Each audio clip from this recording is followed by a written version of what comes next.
நிறைய பேர் வந்து ரொம்ப சீரியஸாக இருந்தாங்க, கிரிட்டிக்கலாக இருந்தாங்க. ஸோ அவங்க எல்லோரும் 13 பேர் அவங்க எல்லோரும் வந்து எமர்ஜென்சி வார்டில் கிரிட்டிக்கல் ஜோனில் வச்சுருந்தாங்க. பட் எல்லோரும் குணமடைந்திருக்காங்க. அதுலேருந்து 4-5 பேருக்கு டயாலிசிஸ் கொடுத்துருக்காங்க. டயாலிசிஸ் ஆகி அவங்க குணமடைந்திருக்காங்க. எல்லோரும் போய் பார்த்துட்டு வந்தேன்.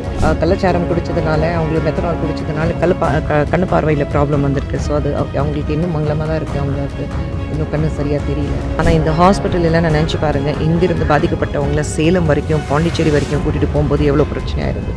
பல இடத்துல உங்களுக்கு தவறுகள் தெரியுது, தெரிஞ்சும் தெரியாமல் மாதிரி நடந்திருக்காங்க. அது எல்லாமே ரிப்போர்ட் நாளைக்கு டெல்லி போயிட்டு அங்கே சப்மிட் பண்ணணும். ஸோ இது வரைக்கும் எங்களுக்கு வரல. இது சிபிஐக்கு போகணும்னு சொல்லிட்டு இருக்கோம், இன்னும் ட்ரான்ஸ்ஃபர் பண்ணலை. ஈஸியான இந்த விஷயம் சிபிஐக்கு ட்ரான்ஸ்ஃபர் பண்ணலாம். ஏன் அதை இன்னும் பண்ணாமல் இருக்காங்க எங்களுக்கு தெரியல. அவங்களுக்கு குடிக்காரங்க வந்து ஒரு வேக் ரீசன்ஸ் கொடுப்பாங்க. கை வலி இருந்தது, கால் வலி இருந்தது, ஒரு குழாவி கடிச்சது, வேறு எதுவுமா ரொம்ப மன அலைச்சலில் இருந்தது, அதனால தான் குடிச்சிட்டேன். குடிக்காரனுக்கு குடிக்கிறதுக்கு ஒரு காரணம் வேணும், அவ்வளோதான். இந்த மாதிரி கள்ளச்சாரம் ஏன் ஈஸியாக அவைலபிள் இருக்குது. 61 பேர் செத்துருக்காங்க, 160 பேர் இதை குடிச்சிருக்காங்க. 96 லிட்டர் நீ வந்து சப்ளை பண்ணுறேன்னா அப்போது அது வரைக்கும் அதுவும் சிபிசிஐடி என்ன சொல்கிறாங்க, 250 லிட்டர் நாங்கள் டிஸ்ட்ராய் பண்ணிட்டோம்.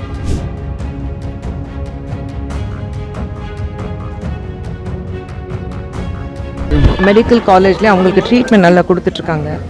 3 வகையிலே பிரிச்சுருக்காங்க. எமர்ஜென்சி வார்டில் ஒரு ரெட் ஜோன் இருக்குது, அதுக்கப்புறம் எல்லோ ஜோன் இருக்குது, அதுக்கப்புறம் நார்மல் வார்டு இருக்குது.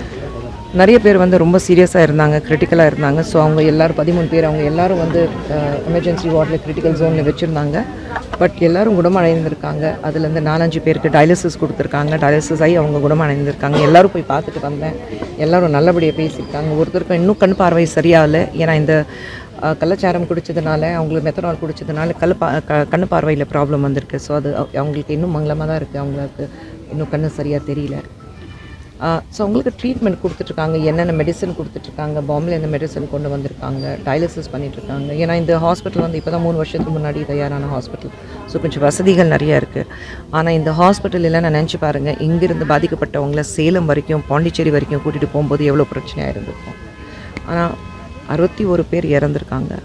ஸோ 61 குடும்பம் ஒவ்வொரு தீபாவளிக்கும், ஒவ்வொரு புது வருஷ பிறப்புக்கு, ஒரு சந்தோஷமான நிகழ்வு அவங்க வீட்டில் நடக்கும்போது அழுது கொண்டு தான் இருப்பாங்க. ஏன்னா அவங்க வீட்டில் இருக்கிறவங்க இறந்துருக்காங்க. ஸோ இது யார் பதில் கொடுக்கணும் தான் பார்க்கணும். ப்ளேம் கேம் பண்ணி பிரச்சனை இல்லை. ஆனால் நாங்கள் ஆராய்ச்சி பண்ணிகிட்டு இருக்கும்போது பல இடத்துல உங்களுக்கு தவறுகள் தெரியுது, தெரிஞ்சும் தெரியாமல் மாதிரி நடந்திருக்காங்க. அது எல்லாமே ரிப்போர்ட் நாளைக்கு டெல்லி போயிட்டு அங்கே சப்மிட் பண்ணணும். சிபிசிஐபி வந்து அவங்க வந்து எங்களுக்கு வந்து இதுக்கு சிபிசிஐடி வந்து அவங்க ரிப்போர்ட் கொடுக்கல இன்னும் இது வரைக்கும். நாங்கள் போஸ்ட்மார்ட்டம் ரிப்போர்ட்ஸ் கொடுத்துருக்கோம். ஸோ இது வரைக்கும் எங்களுக்கு வரல. இது சிபிஐக்கு போகணும்னு சொல்லிட்டு இருக்கோம், இன்னும் ட்ரான்ஸ்ஃபர் பண்ணலை. ஈஸியான இந்த விஷயம் சிபிஐக்கு ட்ரான்ஸ்ஃபர் பண்ணலாம். ஏன் அதை இன்னும் பண்ணாமல் இருக்காங்க எங்களுக்கு தெரியல. ஸோ பல விஷயங்கள் இருக்குது. உங்கள் சார்பாக வலியுறுத்துகிற வாய்ப்புகள் உமன்ஸ் என்ன கேட்டிங்களா? அவங்க என்ன சொல்கிறாங்க? அவங்களுக்கு குடிக்காரங்க வந்து ஒரு வேக் ரீசன்ஸ் கொடுப்பாங்க. கை வலி இருந்தது, கால் வலி இருந்தது, ஒரு குழாவி கடிச்சது, வேறு எதுவுமா ரொம்ப மன அலைச்சலில் இருந்தது, அதனால தான் குடிச்சிட்டேன். குடிக்காரனுக்கு குடிக்கிறதுக்கு ஒரு காரணம் வேணும், அவ்வளோதான். சரிங்களா? ஒரு பையன் சொல்கிறான், நான் குடிக்கல, என் ஃப்ரெண்ட்ஸ் என் வாயில் ஊற்றிட்டாங்க.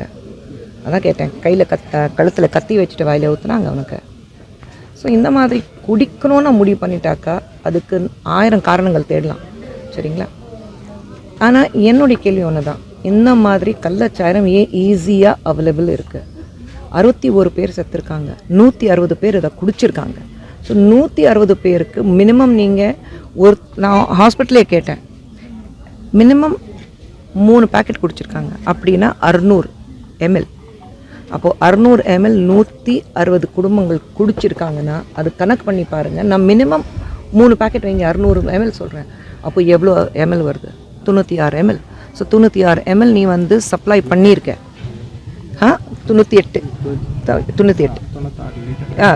Litre, sorry 96 litre. So 96 litre நீ வந்து சப்ளை பண்ணுறேன்னா அப்போது அது வரைக்கும் அதுவும் சிபிசிஐடி என்ன சொல்கிறாங்க, 250 லிட்டர் நாங்கள் டிஸ்ட்ராய் பண்ணிட்டோம். அது ப்ரூஃப் எங்கே இருக்க? நீ மெஜிஸ்ட்ரேட் முன்னாடி பண்ணியிருக்கியா? அங்கே ப்ரூஃப் எங்கே இருக்குது? நாங்கள் அதை தானே கேட்குறோம். நீ டிஸ்ட்ராய் பண்ணியிருக்கேன்னா அது காட்ட எங்களுக்கு. இதுபோன்ற செய்திகளை மேலும் தெரிந்து கொள்ள எங்களது யூடியூப், ஃபேஸ்புக் மற்றும் ட்விட்டர் ஆப்களை சப்ஸ்கிரைப் செய்யவும்.